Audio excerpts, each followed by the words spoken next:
You're listening to In the Pod, Soybean Updates, a weekly trek into the latest soybean information from NDSU Extension. It's nearly the end of the year, and a good time to recap the 2025 soybean growing season.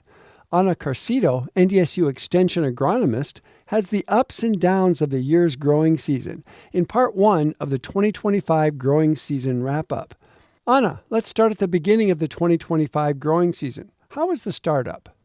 If you remember, April was kind of warm, so a lot of farmers got that opportunity of planting really early. And that's always good when we talk about yield potential. The earlier that you plant, the higher the yield potential that you are going to get. But of course, you have to take into account a lot of things. What happened following that warm April was not really warm. So we have cool and wet conditions in May that pushed back planting a lot. It affected a lot the emergence and timing. We had a lot of problems not only with temporal uniformity, but also with spatial uniformity. When we say temporal uniformity, we're saying basically that plants started to come up in different times. And that usually have an impact in our yields, mostly because plants start competing with each other. Like they're kind of mean with each other sometimes.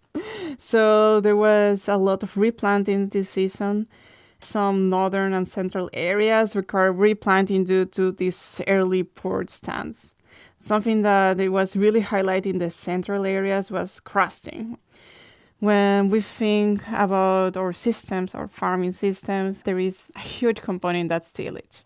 This has an incredible effect on crusting. When we work in no-till systems, we have all the residue from previous crops that actually protect the surface of our soils. All that residue, what it does is kind of a cushion that protects from the impact of the raindrops. This is like the farming systems that have no-till did not have these crusting problems. Crusting, again, was a huge problem this year. By late June, the emergence in the state hit 93%. That actually was close to the state average, so we were not that delayed, but we have those emergence problems. We keep thinking on how the crop condition was early in the season.